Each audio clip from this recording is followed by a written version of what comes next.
वाद विवाद न्यूज, सर्वसामान्य जनतेचा आवाज। संगठन गड़े चलो सुपंथ पर बढ़े चलो, संगठन गड़े चलो सुपंथ पर बढ़े चलो, भला हो जिसमें देश का वो काम सब किए चलो, भला हो जिसमें देश का वो काम सब किए चलो। संगठन गड़े चलो सुपंथ पर बढ़े चलो, संगठन गड़े चलो सुपंथ पर बढ़े चलो, भला हो जिसमें देश का वो काम सब किए चलो, भला हो जिसमें देश का वो काम सब किए चलो। युग के साथ मिलके सब।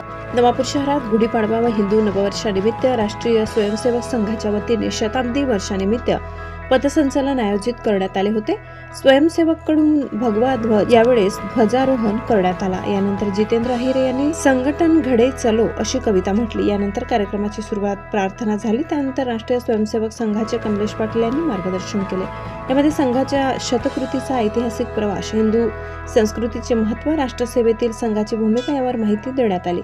त्यानंतर स्वयंसेवक ढोल वाजे, पथक व भगवा ध्वज व संघगीतांच्या तालावर द्वारकेश्वर महादेव मंदिर येथून घोडेस्वार पथ संचलनाला सुरुवात झाली। पथसंचलन मार्ग नेहरू रोड, कुंभारवाडा, महात्मा गांधी पुतळा, लाईट बाजार रोड, मेन रोड, पोलीस ठाणे रोड, जनता पार्क, कॉलेज रोड मार्ग द्वारकेश्वर महादेव मंदिर येथे पथसंचलन समाप्त करण्यात आला। ब्युरो रिपोर्ट, वादविवाद न्यूज, संपादक दर्शन ढोले, नवापूर। राष्ट्रीय स्वयंसेवक संघाच्या गौरवशाली यात्रेला आज 100 वर्ष पूर्ण झालेली आहे। म्हणून आज आपण शताब्दी महोत्सव हा साजरा करतोय। आज गुढीपाडव्याचा सण संपूर्ण भारतवर्षामध्ये आपण नववर्ष म्हणून, हिंदूंचं नववर्ष म्हणून आज आपण साजरा करतोय। आज या कार्यक्रमाप्रसंगी माझ्यासारख्या लहानशा स्वयंसेवकाला बौद्धिक देण्यासाठी या ठिकाणी संघाने ही सेवा उपलब्ध करून दिली, त्याबद्दल स्वयंसेवक संघाचा मनापासून आभारी असेल। आज हा दिवस याच्यासाठी पण महत्वाचा आहे। आज परमपूजनीय डॉक्टर हेडगेवारांचा स्मृती दिवस म्हणून देखील आज आपण साजरा करतोय। 100 वर्ष पूर्ण होत असताना अनेक कार्य आपण सोबत घेऊन चालतोय।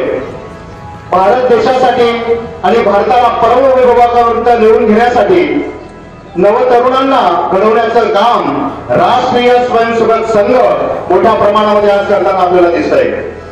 खरं तर एक जागृत युवक, सर्जनशील युवक, कर्तव्यदक्ष युवक, देशासाठी बलिदान देणारा युवक, देशासाठी प्राण न्योछावर करणारा युवक आणि देशाच्या सेवेसाठी सदैव तत्पर असणारा युवक घडवण्याचं काम राष्ट्रीय स्वयंसेवक संघ हे आज अबाधितपणे गेल्या 100 वर्षापासून करताना आपल्याला दिसतंय। आणि हे अविरत कार्याची सेवा आपल्या माध्यमातून सर्व स्वयंसेवक या ठिकाणी करतायत।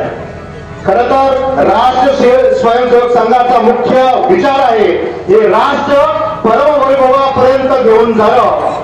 पण हा विचार कधी साध्य होईल? खरं तर आपण पाहतोय आज समाजामध्ये बातम्याचं काम चाललंय, जातीमध्ये भेद निर्माण करण्याचं काम चाललंय, उच्च नीच भेद निर्माण करण्याचं काम चालू आहे, स्वर्ण शूद्र हा भेद निर्माण करण्याचं काम चाललंय। आणि हे सगळं काय आतापासून चाललंय का? हा विचार आतापासून आला का? याच्या पार्श्वभूमीमध्ये जाणं एवढंच महत्वाचं आहे। जर याचा आपण सगळ्यांनी अभ्यास केला तर आपल्या सगळ्यांचा लक्षात येईल। थोडक्यात सांगतो, ज्या वेळेला अनेक आक्रमणकारांनी या भारतावरती, या भारतवर्षावरती, या हिंदुस्थानावरती आक्रमण केली, त्याच्यात कुशाण असतील, होन असतील, मुघल असतील, पोर्तुगीज असतील, आदिलशाही असतील, इंग्रज असतील, या सगळ्या लोकांनी आक्रमण करून राज्य या ठिकाणी केले। परंतु याच्यापैकी एकालाही एक हाती हुकूम, एक हाती अंमल या ठिकाणी या हिंदुस्थानावरती करता आलेला नाही, हे पण महत्वाचं आहे।